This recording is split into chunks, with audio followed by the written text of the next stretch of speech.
કેશોદ તાલુકાની આંગણવાડી બહેનોએ ICDS office ખાતે ઉપસ્થિત રહી પોતાની માલિકીના મોબાઈલમાં સોશિયલ મીડિયા એકાઉન્ટ ખોલવા બાબતે વિરોધ કર્યો હતો અને આ બાબતે આવેદનપત્ર આપી સરકાર તરફથી મોબાઈલ આપવામાં આવે તેવી માંગ કરાઈ હતી। આંગણવાડી બહેનોએ પોતાની 10,000 જેવો ટૂંકો પગાર મળતો હોય ત્યારે નવા મોબાઈલ લેવા પોસાય તેમ ન હોવાથી અને આંગણવાડી કાર્યવાહીમાં મેમરી ફૂલ થઈ જતી હોય તેવા સંજોગો વચ્ચે નવા મોબાઈલ આપવા માંગ કરી હતી। આંગણવાડી બહેનોએ જણાવ્યું હતું કે અમને આપવામાં આવેલ મોબાઈલ કે જે 2 વર્ષથી બંધ હાલતમાં છે, જ્યારે અમારા મોબાઈલમાં ઇન્સ્ટાગ્રામ, ફેસબુક અને ટ્વિટર જેવા સોશિયલ મીડિયા એકાઉન્ટ ખોલવાનું કહેવામાં આવતું હોય છે। આ વાત અમારા પરિવારજનોને મંજૂર ન હોય તેમજ અમારા પ્રાઇવેટ મોબાઈલમાં સોશિયલ મીડિયાની કામગીરીમાં અમારો તથા લાભાર્થીઓની પ્રાઇવસીનો ભંગ થતો હોય તેથી આવા પ્રકારની કામગીરી કરવા સરકાર મોબાઈલ આપશે તો જ આવી કામગીરી કરીશું તેમ કરી વિરોધ પ્રદર્શન કર્યું હતું। મારું નામ સોલંકી જમનાબેન ભીમદાસ છે। હું કેવદરા આંગણવાડી વર્કર તરીકેની ફરજ બજાવું છું અને અત્યારે હું મારા કેશોદ તાલુકાના તમામ બહેનો વતી હું સરકારશ્રીને અપીલ કરું છું કે હવે પણ કોઈ પણ મીડિયા દ્વારા જે ખાતા ખોલવામાં આવવાના છે એ અમારે કીધે ખોલી શકાય તેમ નથી અને અમારા મોબાઈલ પણ ચાલતા નથી અને સરકારે આપેલા મોબાઈલ તો 2 વર્ષથી બંધ છે।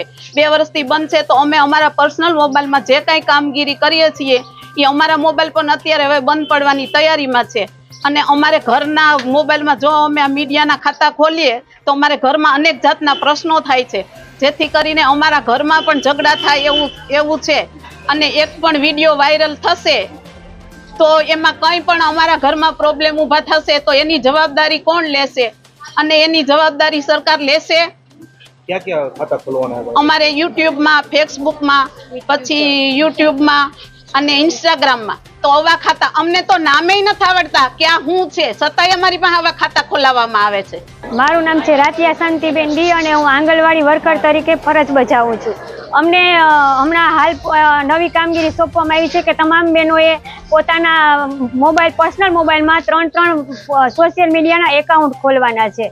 તો અમે તમામ બહેનો આજે ભેગા થયા છે કે અમારે તે સોશિયલ મીડિયાના એકાઉન્ટ ખોલવા નથી, કેમ કે એનાથી ઘણા બધા પ્રશ્નો આવશે, લાભાર્થીને પણ આવશે ને અમને પણ આવશે। તો અમારી પાસે અત્યારે પર્સનલ મોબાઈલમાં અમે કામગીરી કરીએ છીએ। જો સરકાર શ્રી અમને મોબાઈલ આપશે એટલે અમે આ બધા સોશિયલ મીડિયાના એકાઉન્ટ ખોલશું અને કામગીરી પણ કરશું, પણ હાલ અમે ના પાડીએ છીએ કે અમારા પર્સનલ મોબાઈલમાં કંઈ પણ કામગીરી નહીં કરીએ, કેમ કે આ પર્સનલ મોબાઈલમાં કામગીરી કરીએ છીએ તો અમારા મોબાઈલ પણ બંધ થાય છે। હાલ અમે જે FRSની કામગીરી કરીએ છીએ તો પણ એમાં કેટલા બધા પ્રશ્ન આવે છે OTPના ને એના, અને જો અમે ઘણી વખત ઉજવણી કે કરતા હોય ને તો લાભાર્થી અમને ના જ પાડે કે અમારા ફોટો ક્યાંય અપલોડ કરતા નહીં। તો આમાં જો ખાતા ખોલશું એટલે એ લોકો અમારી પાસેથી ફોટા માગશે તો અમારે જે લાભાર્થીના ફોટા નાખીએ છીએ તો લાભાર્થી પણ અમને ના જ પાડવાના છે અને અમારે પ્રશ્નો ઊભા થાય ને અમારી નોકરી ઉપર આવશે, કારણ કે લાભાર્થી અમને કેવા આવવાનું છે, કોઈ જેને તેને નહીં કહે।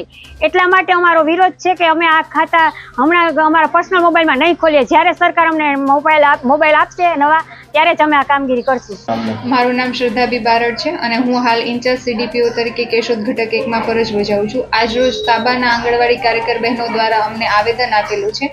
એ આવેદનમાં એમની રજૂઆતો એવી છે કે સોશિયલ મીડિયામાં જે એકાઉન્ટ બનાવવાના છે એ એકાઉન્ટ એ લોકો નહીં બનાવે અને એ લોકોએ જે આવેદન આપેલું છે એ અમે ઉચ્ચ કક્ષાએ પહોંચાડીશું અને ત્યાંથી જે જરૂરી સૂચનો આવશે અમે પાછા આંગણવાડી કાર્યકર બહેનોને આપીશું। Report CN24 news. હવે જુઓ દેશ દુનિયાની તમામ ખબરો તમારી આંગળીના ટેરવે। ઉઠાવો મોબાઈલ અને Google Play Store પરથી ડાઉનલોડ કરો અમારી CN24 ન્યૂઝ મોબાઈલ એપ।